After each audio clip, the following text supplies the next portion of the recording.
Hyderabad MLA కాలనీలో కార్ల దొంగ తేజను చితకబదారు. కార్లను రెంట్కు ఇచ్చే ఏజెంట్లు. తేజ వికాస్ నకిలీ డాక్యుమెంట్లు ఇచ్చి గతంలో ఖరీదైన కార్లను ఎత్తుకు వెళ్లాడని వారు చెప్పారు. అయితే ఎప్పటిలాగే నకిలీ డాక్యుమెంట్లతో ఎమ్మెల్యే కాలనీలోని బ్లూ డ్రైవ్ అనే కార్లు అద్దెకిచ్చే సంస్థ దగ్గరకొచ్చాడు తేజ. ఇక ఇదే టైంలో గతంలో తేజకి కార్లు అద్దెకిచ్చిన వారు వచ్చి అతన్ని చితకబాదారు. తర్వాత తేజను కార్లో తీసుకుని వెళ్లిపోయారు. అద్దె పేరుతో తేజ 6కు పైగా కార్లను ఎత్తుకు వెళ్లాడని, తేజ ఎత్తుకు వెళ్లిన కార్ల ఏజెంట్లే అతన్ని తీసుకువెళ్లారన్నారు బ్లూ డ్రైవ్ సంస్థ నిర్వాహకులు.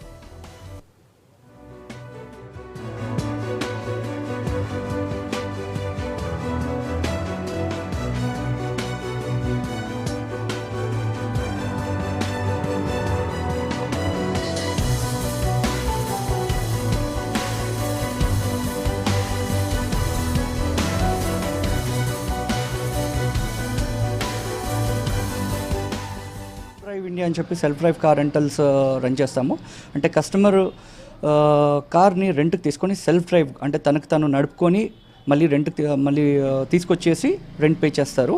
సో మేమేంటంటే జనరల్గా వాళ్ళ ID proof, address proof, driving licence plus కొంచెం సెక్యూరిటీ డిపాజిట్ అనేది తీసుకొని మేము కార్స్ అనేది రెంట్కి ఇస్తాం. దీనికి ఒక స్పెషల్ యాక్ట్ ఉంది, రెంట్ ఏ క్యాబ్ అని చెప్పి, government approved self drive cars అనమాట ఇవి. సో ఇవాళ ఒక 2 days క్రితం తేజ వికాస్ అనే పర్సన్ నా దగ్గరకు వచ్చాడు. ఇట్లా సెల్ఫ్ డ్రైవ్ కార్ కావాలండి అని చెప్పి మాట్లాడితే, ఆ రోజు నాకు ఆ పర్సన్ కొంచెం క్రాస్ క్వశ్చన్ చేశాము. ఇట్లా అంటే మీకు ఎలా తెలుసు ఇది అని అడిగితే, మా ఫ్రెండ్ ద్వారా వచ్చాము అని చెప్పాడు. మీ ఫ్రెండ్ పేరు ఏంటంటే తన పేరు చెప్పలేకపోయాడు. మీరు ఏం చేస్తారంటే సాఫ్ట్వేర్ కార్పొరేట్ కంపెనీలో పనిచేస్తాను, కార్పొరేట్ ఐడి కార్డు అడిగితే ఇవ్వలేడు, నేను టెంపరీ జాబ్లో ఉన్నాను అని చెప్పాడు. అయితే మళ్ళీ ఆ రోజు మేము కార్ రిజెక్ట్ చేయడం జరిగింది. మళ్ళీ ఈరోజు మార్నింగ్ వచ్చాడు. అయితే నేను వేరే వాళ్ళ డాక్యుమెంట్స్ పెట్టి తీసుకుంటా అని చెప్పి వచ్చాడు. వచ్చిన తర్వాత ఏమైందంటే తనతో సరే అని చెప్పి మా పర్సన్ తెలియకుండా అగ్రిమెంట్ చేపిస్తున్నాడు, అంటే కార్ రెంట్కి ఇద్దామని చెప్పి. చేపిస్తున్న టైంలో కొంతమంది వచ్చి ఆ పర్సన్ ఇక్కడ కొట్టి బయటికి లాక్కొని వెళ్ళి బాగా కొట్టారు, తీసుకెళ్ళిపోయారు.